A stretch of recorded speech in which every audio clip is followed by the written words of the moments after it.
Film की शुरुआत होती है एक पुरानी घने जंगल में छुपी हुई बिल्डिंग से। इस सुनसान बिल्डिंग के अंदर काफी खौफनाक पेंटिंग्स लगी हुई थी, जिसमें से एक पेंटिंग तो डार्क गॉडेस की थी। लेकिन अजीब बात यह थी कि पेंटिंग में डार्क गॉडेस की आँख की जगह एक सुराख बनाया गया था। देखने पर ऐसा लगता है कि जैसे इस सुराख के जरिए कोई दूसरी तरफ से इस तरफ नजर रखता है। खैर, अब बिल्डिंग का व्यू दिखाया जाता है और बिल्डिंग में बिल्कुल सन्नाटा है। उसी सन्नाटे में से अचानक ही किसी के गुर्राने की और फिर उसके बाद कुछ खाने की अजीब आवाजें आती हैं, जैसे किसी जानवर ने बेदर्दी से अपना शिकार कर कर खाया हो। फिर अचानक एक दरवाजे के नीचे से एक छोटे मासूम बच्चे का कटा और खून में लथपथ हाथ सिरकता हुआ बाहर आता है। और यहाँ हमें अंदाजा हो जाता है कि जिस भी जानवर या मॉन्स्टर ने जो शिकार किया था वो एक इंसान का किया था। इसी सीन के अंदर हमें एक बड़ा सा बॉक्स भी दिखाया जाता है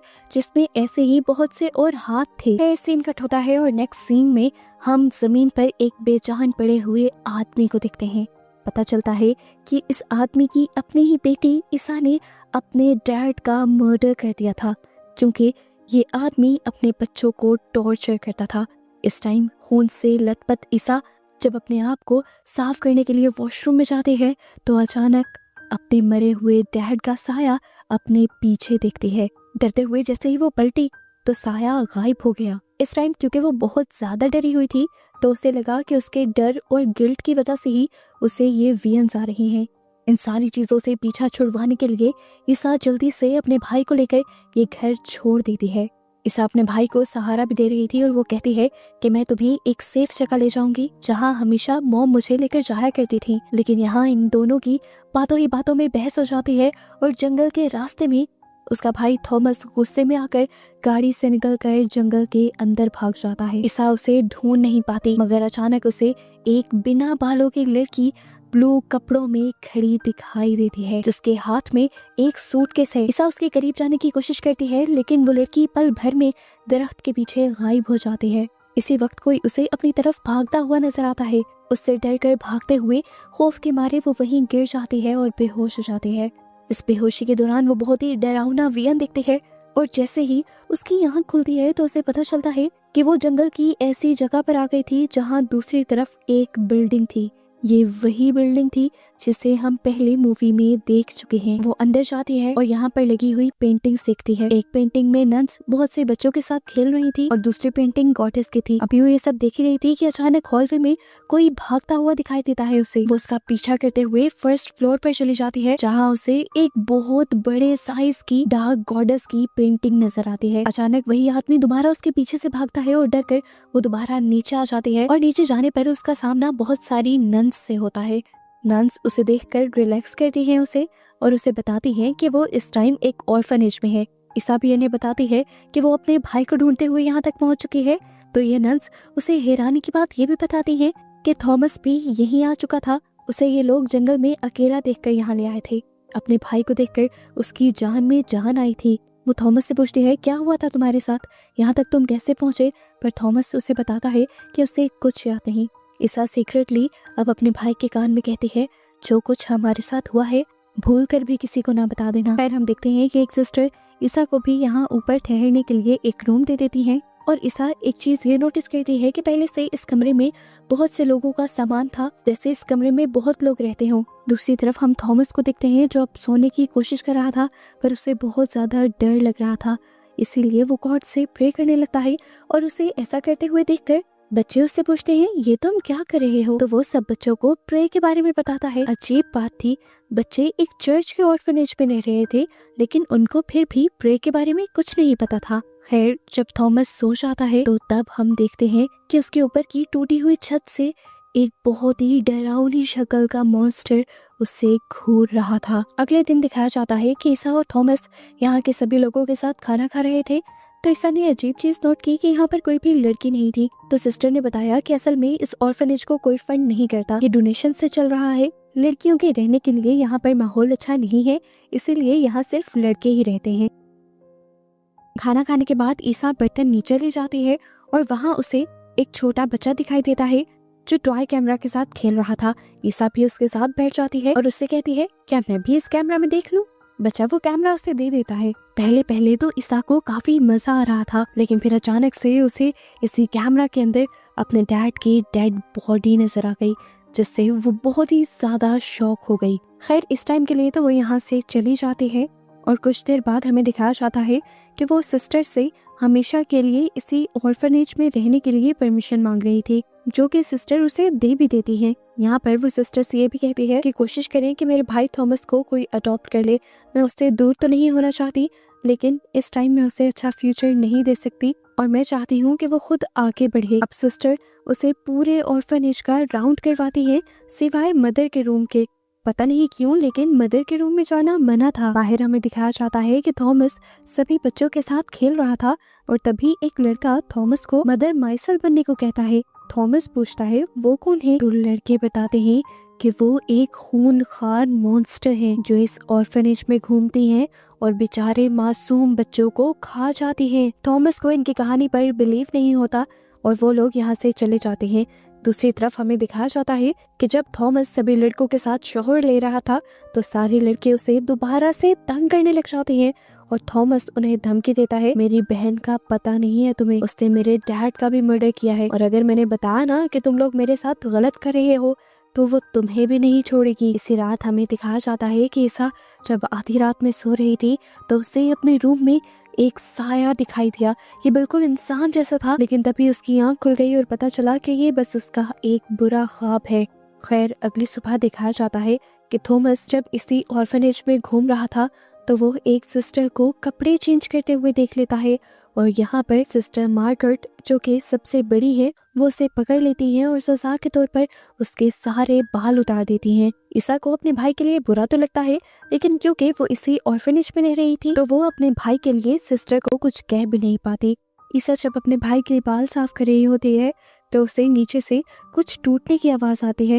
नीचे जाकर उसने देखा कि एक सिस्टर से यहाँ का एक अच्छा स्टैचू टूट गया था और सिस्टर मार्गरेट अब सबके साथ मिलकर उसे सजा के तौर पर उन्हीं टुकड़ों पर नंगे पांव चलने को कहती है। उन्हें बहुत ज्यादा दर्द होता है, वो रोने लगती हैं और हल्का हल्का चिल्लाती भी हैं। ईसा ये सब रोकने की कोशिश करती है, लेकिन सिस्टर्स उसे ये कहते हुए मना कर देती है कि उसे करने दो वो जो कर रही है। वो अपना दर्द और अपना खून गॉड को ऑफर कर रही है और उसके रास्ते में मत आओ। ईसा को ये चीजें बहुत ज्यादा अजीब लग रही थी, क्योंकि किसी भी चर्च में इस तरह से गॉड को कुछ भी ऑफर नहीं किया जाता था। दूसरी तरफ हमें थॉमस के ग्रुप को दिखाया जाता है। लड़के थॉमस से कहते हैं कि अगर तुम हमारे ग्रुप का पार्ट बनना चाहते हो तो तुम्हें एक चैलेंज करना पड़ेगा, तुम्हें लॉन्ड्री से लड़कियों के कपड़े लाने होंगे। थॉमस मान जाता है और लॉन्ड्री की तरफ चला जाता है। ये जगह काफी अंधेरी थी, शायद वो भटक गया था। दूसरी तरफ सिस्टर्स को भी पता चल जाता है कि थॉमस अपने रूम में नहीं है। सिस्टर्स बहुत ज्यादा परेशान हो जाती हैं, थॉमस के लिए नहीं बल्कि इसलिए कि अगर मदर ने थॉमस की खुशबू सूंघ ली तो क्या होगा।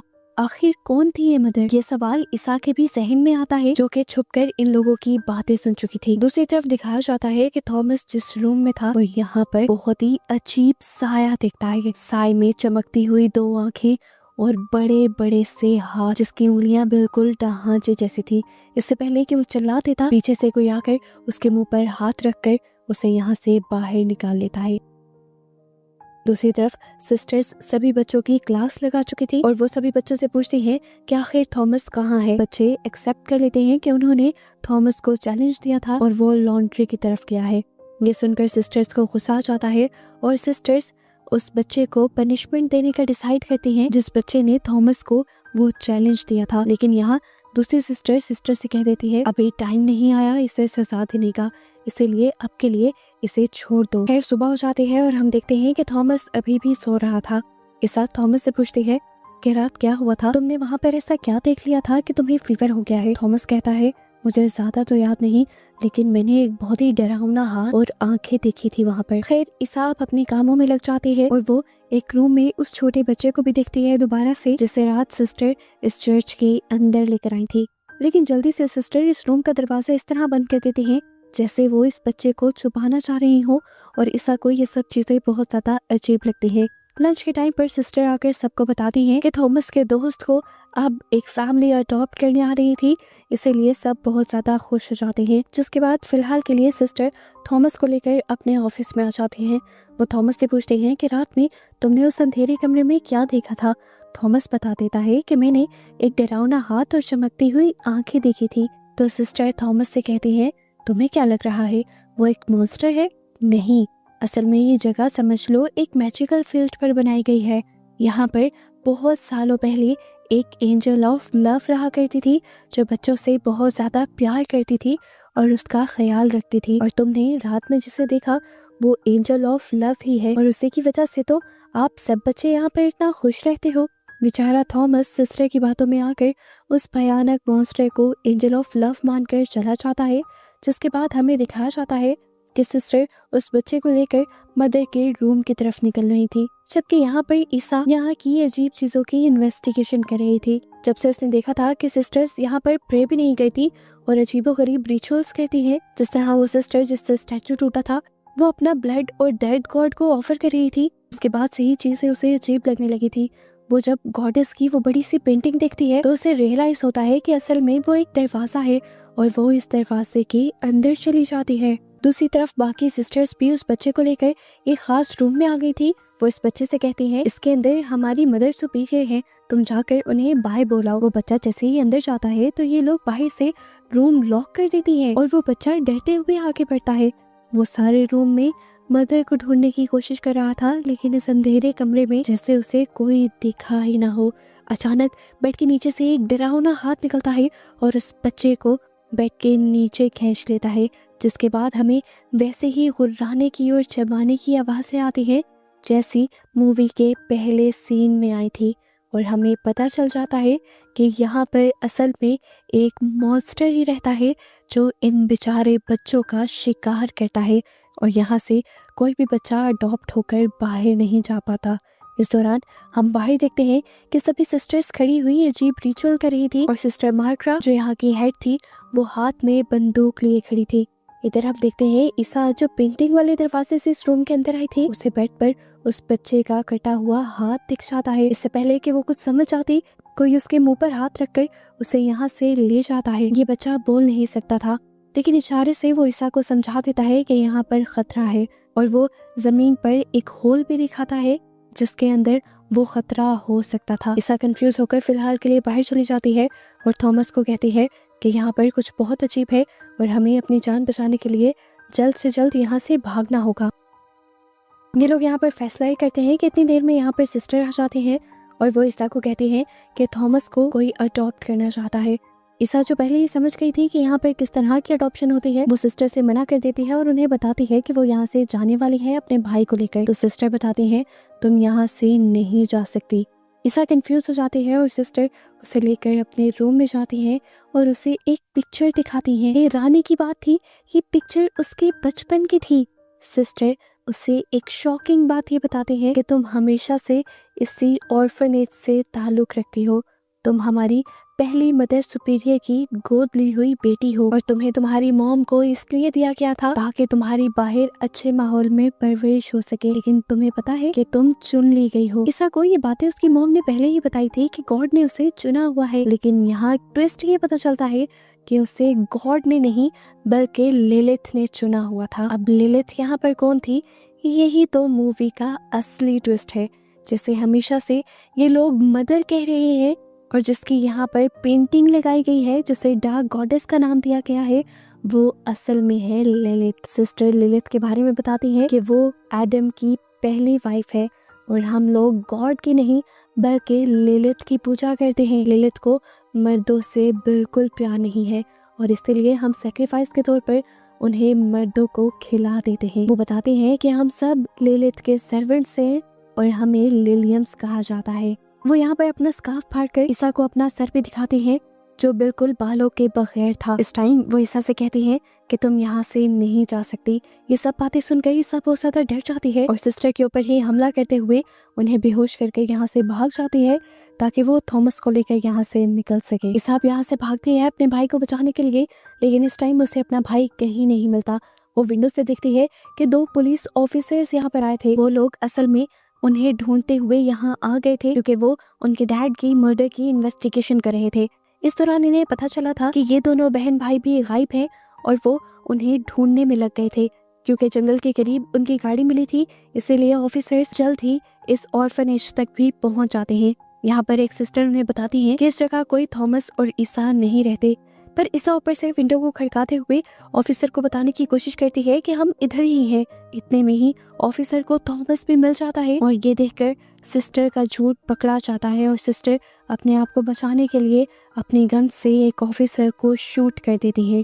जिस सिस्टर ने ऑफिसर को शूट किया था, दूसरा ऑफिसर उसे ही शूट करके मार देता है और इतने में पीछे से एक और सिस्टर आकर दूसरे ऑफिसर को जख्मी कर देती है। यह सीन यहाँ से कट हो जाता है और अगले सीन में हमें दिखाया जाता है कि ये सब लोग मदर के रूम में थी और अपनी लिलिथ के लिए ऑफरिंग तैयार कर रही थी।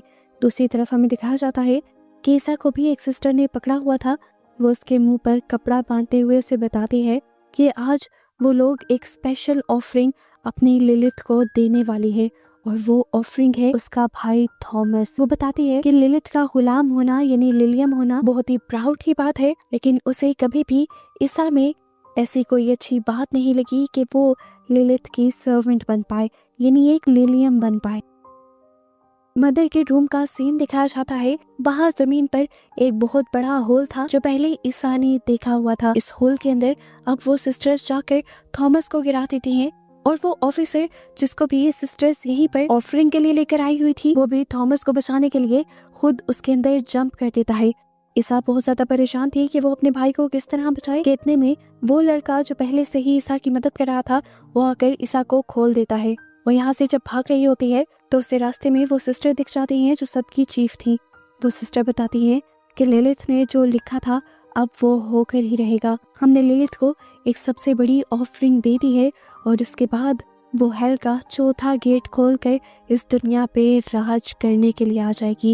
ये कहते ही वो खुद अपने आप को शूट कर लेती है। ईसा आप समझ चाहते हैं कि असल में ये सब लोग एक कल्ट का हिस्सा है और लिलिथ एक डीमन है। वो ये भी समझ गई थी कि वो डीमन जल्द ही उसके भाई को खा लेगी, इसलिए वो अपने भाई को बचाने के लिए फौरन से उसी रूम में भागती है जहाँ पर लिलिथ का घर था, वो गड्ढा था जिसे उसने पहले देखा हुआ था। इस टाइम तक हम देखते हैं कि गड्ढे के अंदर से लिलिथ ने अपनी ही एक लिलियम को यानी सर्वेंट को खा लिया था और उसके बाद उस ऑफिसर को भी खा लिया था। और इससे पहले कि वो थॉमस को खा पाती, थॉमस ने अपने आप को यहीं पर छुपा लिया था। थॉमस डरा हुआ था, पर तभी उसकी बहन उसे बचाने के लिए आ गई।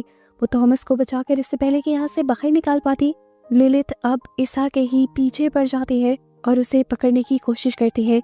ईसा उसे अपने आप को बचा तो लेती है, लेकिन फिर भी लिलिथ उसकी टांग पर काट लेती है। ईसा और उसका भाई जल्दी से बाहर निकल जाते हैं और अब लिलिथ भी उनके पीछे जब बाहर निकलने की कोशिश करती है तो इतने में ही थॉमस बाहर निकलकर यहाँ से सिस्टर की गन उठाकर उस लिलिथ को शूट कर देता है और फाइनली उसके उसी गड्ढे के अंदर फेंक देता है। फाइनली ये लोग इस मॉन्स्टर से बच गए थे, जिसके बाद इन्हें अब फौरन इस ऑर्फनेज से भी भागना था। भागने से पहले थॉमस ईसा को दोबारा याद करवाता है कि उन्हें बाकी बच्चों को भी बचाना है। बाकी बच्चों को बचाने के लिए ईसा अकेले ही ऊपर चली जाती है और थॉमस से कहते हैं कि तुम नीचे मेरा इंतजार करना। काफी देर तक जब ईसा नीचे नहीं आती तो थॉमस उसे चेक करने के लिए जाता है। इस टाइम वो खून में लथपथ खड़ी थी और बच्चे उसे देखकर डर रहे थे। पता चला कि उसने यहाँ पर एक बच्चे को शिकार करके खा लिया था और अब ये लिलियम्स उसे दूसरा छोटा सा बच्चा दे रही थी जिन्हें उन्होंने हमेशा से छुपा कर रखा हुआ था, और वो इस बच्चे को भी पकड़ लेती है और खाने की कोशिश करती है। और यहाँ पर हमें सिस्टर की कही हुई उस बात का मतलब समझ आता है कि असल में ईसा को उनके गॉड ने यानी लिलिथ ने चूज कर लिया था।